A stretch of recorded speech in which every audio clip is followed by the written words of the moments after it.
السلام علیکم ورحمۃ اللہ وبرکاتہ۔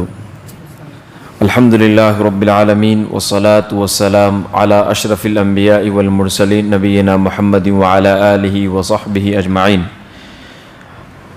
عن ابی ذر رضی اللہ عنہ ان ناسا من اصحاب رسول اللہ صلی اللہ علیہ وسلم قالوا للنبی صلی اللہ علیہ وسلم یا رسول اللہ ذهب اہل الدثور بالاجور یصلون کما نصلی ويصومون كما نصوم ويتصدقون بفضول أعمالهم قال أوليس قد جعل الله لكم ما تصدقون به إن بكل تسبيحة صدقة وكل تكبيرة صدقة وكل تحميدة صدقة وكل تهليلة صدقة وأمر بالمعروف صدقة ونهي عن منكر صدقة وفي بضع أحدكم صدقة قالوا يا رسول الله أيأتي أحدنا شهوته ويكون له فيها أجر قال أرأيتم لو وضعها في حرام أكان عليه وزر فكذلك إذا وضعها في الحلال كان له أجر۔ رواہ مسلم۔ صحیح مسلم کی روایت ہے، حضرت ابو ذر غفاری رضی اللہ تعالیٰ عنہ بیان فرماتے ہیں کہ چند صحابہ کرام اللہ کے رسول صلی اللہ علیہ وسلم کے دربار میں آئے، عرض کیا یا رسول اللہ صلی اللہ علیہ وسلم، اہل مال و دولت، اہل ثروت تو اجر و ثواب میں کافی زیادہ سبقت لے گئے، کیونکہ وہ ہماری طرح نماز پڑھتے ہیں، روزے بھی رکھتے ہیں اور اپنے زائد مال سے صدقات و خیرات بھی کرتے ہیں، اور ہم مال و دولت سے صدقہ کرنے سے قاصر ہیں۔ آپ نے فرمایا کیا میں تمہیں کوئی ایسا عمل نہ بتلا دوں جو تمہارے لیے یہ صدقے کا کام کرے، صدقہ کا سامان مہیا کر دے؟ تو ہم نے کہا کیوں نہیں۔ آپ صلی اللہ علیہ وسلم نے ارشاد فرمایا سبحان اللہ کہنا صدقہ ہے، اللہ اکبر کہنا صدقہ ہے، الحمدللہ کہنا صدقہ ہے، لا الہ الا اللہ کہنا صدقہ ہے، نیکی کا حکم دینا صدقہ ہے، برائی سے روکنا صدقہ ہے، ہم بستری کرنے میں بھی صدقہ ہے۔ صحابہ کرام نے کہا اللہ کے نبی صلی اللہ علیہ وسلم، ہم میں سے کوئی شخص اپنی نفسانی خواہش پوری کرتا ہے کیا اس میں بھی ثواب ملے گا؟ اللہ کے نبی صلی اللہ علیہ وسلم نے فرمایا کیا تمہارا خیال اس بات پر کیا ہے کہ اگر کوئی انسان وہ حرام جگہ استعمال کرے گا تو کیا اسے گناہ نہیں ملے گا؟ کیوں نہیں؟ آپ صلی اللہ علیہ وسلم نے فرمایا ایسے ہی مقام حلال پر استعمال کرنے سے انسان کو ثواب ملتا ہے۔ یہ حدیث صحیح مسلم کی روایت کے اندر موجود ہے۔ اس حدیث کے اندر اللہ کے نبی صلی اللہ علیہ وسلم کے دربار میں صحابہ کرام نے جو عرض کیا وہ یہ کہ اللہ کے نبی صلی اللہ علیہ وسلم، ہم بھی نیکیوں میں آگے بڑھنا چاہتے ہیں اسی طریقے سے جس طریقے سے مال و دولت والے لوگ آگے بڑھ گئے۔ لہذا اس سے یہ بات معلوم ہوئی کہ آدمی کو نیکی میں آگے بڑھ چڑھ کر کے حصہ لینے کی کوشش کرنا چاہیے۔ بہت سے لوگ ایسے بھی ہو سکتے ہیں جو لوگوں سے پوچھتے ہوں گے کہ مال و دولت کمانے کا نسخہ کیا ہے، زیادہ مال و دولت کمانے کا نسخہ کیا ہے، لیکن صحابہ کرام نے ایسا نہیں کیا۔ صحابہ کرام نے کیا کہا کہ اللہ کے نبی صلی اللہ علیہ وسلم، ہمیں مال و دولت کمانے کا نسخہ نہیں چاہیے بلکہ ہمیں زیادہ سے زیادہ نیکی کرنے کا نسخہ چاہیے۔ اللہ کے نبی صلی اللہ علیہ وسلم نے زیادہ سے زیادہ نیکی کرنے کا نسخہ عنایت فرمایا۔ اللہ کے نبی صلی اللہ علیہ وسلم نے بیان فرما دیا کہ دیکھو سبحان اللہ کہنا، اللہ اکبر کہنا، الحمدللہ کہنا، لا الہ الا اللہ کہنا تمہارے لیے صدقے کا اجر و ثواب ہے۔ معلوم کیا ہوا؟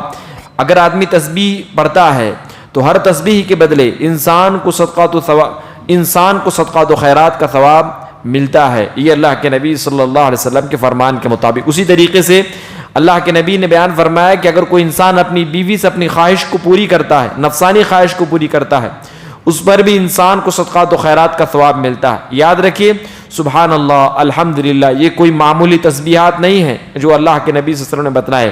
پچھلے دروس کے اندر میں نے بیان کیا ہے کہ اللہ رب العزت کے میزان میں سبحان اللہ کا کیا وزن ہے، الحمدللہ کیا مقام ہے، کیا وزن ہے۔ اسی طریقے سے لا الہ الا اللہ کے بارے میں بھی چند باتیں آپ حضرات کے درمیان میں نے گوشہ گزار کی ہے۔ لہذا اللہ کے نبی صلی اللہ علیہ وسلم نے اس حدیث مبارکہ کے اندر ایک اور عظیم بات کو بیان فرمایا، وہ یہ ہے کہ صحابہ کرام نے کہا کہ جب اللہ کے نبی صلی اللہ علیہ وسلم ہم اپنی نفسانی خواہشات کو پوری کریں گے تو کیا اس پر بھی ثواب ملے گا؟ اللہ کے نبی نے فرمایا اگر تم یہی چیز حرام طریقے سے کرو گے تو کیا تمہیں اس پر گناہ نہیں ملے گا؟ معلوم یہ ہوا کہ اگر کوئی انسان ایسے عمل کو کرتا ہے جس کو اگر کسی ایسے جگہ پہ کرے گا جہاں اس کو ثواب ملتا ہے اور دوسری جگہ میں اس کا ویسا کام کرے گا جس پر اس کو گناہ ملتا ہے، تو معلوم یہ ہوا کہ اگر آدمی وہ والا عمل کرتا ہے جس پر اس کو گناہ نہیں ملتا ہے تو اس پر بھی اس کو صدقے کا اجر و ثواب ملتا ہے۔ یہ اللہ کے نبی صلی اللہ علیہ وسلم کے فرمان کے مطابق ہمیں علم ہوا۔ جیسا کہ صحیح بخاری کی روایت کے اندر بھی موجود ہے کہ اللہ کے نبی صلی اللہ علیہ وسلم نے بیان فرمایا اگر کوئی انسان برائی کی جانب اپنے قدم کو بڑھاتا ہے لیکن برائی نہیں کرتا ہے، برائی سے روک جاتا ہے، برائی سے اپنے آپ کو روک دیتا ہے، تو اللہ رب العزت اس پر بھی اس انسان کے حق میں ایک نیکی لکھ دیتا ہے۔ اور اللہ کے نبی صلی اللہ علیہ وسلم بیان فرمایا اگر وہ انسان برائی کر لیتا ہے تو اس انسان کو اللہ تعالیٰ ایک گناہ دے دیتا ہے، ایک گناہ اس کے حق میں لکھ دیتا ہے۔ یہ اللہ کے نبی صلی اللہ علیہ وسلم نے بیان فرمایا ہے۔ خلاصہ کلام یہ ہے کہ انسان کو ہر وقت اس بات کی کوشش کرنی چاہیے کہ وہ کسی بھی طریقے سے نیکیوں میں آگے بڑھ جائے۔ اللہ کے نبی صلی اللہ علیہ وسلم حضرت علی بن ابی طالب رضی اللہ تعالیٰ عنہ کو نصیحت کرتے ہوئے فرمایا تھا، یا علی لسانک رطبا من ذکر اللہ، اے علی تم اپنی زبان کو ہمیشہ اللہ کے ذکر سے تر رکھو۔ یہ اللہ کے نبی صلی اللہ علیہ وسلم نے علی بن ابی طالب رضی اللہ تعالیٰ عنہ سے ارشاد فرمایا تھا۔ اور یہ وہ تسبیحات ہے سبحان اللہ، الحمدللہ، اللہ اکبر، جس کے بارے میں اللہ کے نبی صلی اللہ علیہ وسلم بیان فرمایا پچھلے درس کے اندر میں نے بیان کیا۔